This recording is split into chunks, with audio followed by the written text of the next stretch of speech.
सङ्काशं काश्यपेयं महाद्युतिं तमोरि सर्वपापघ्नं प्रणतोऽस्मि दिवाकरम्।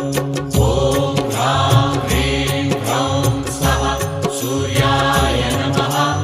ॐ ह्रां ह्रीं ह्रौं स्वः सूर्याय नमः।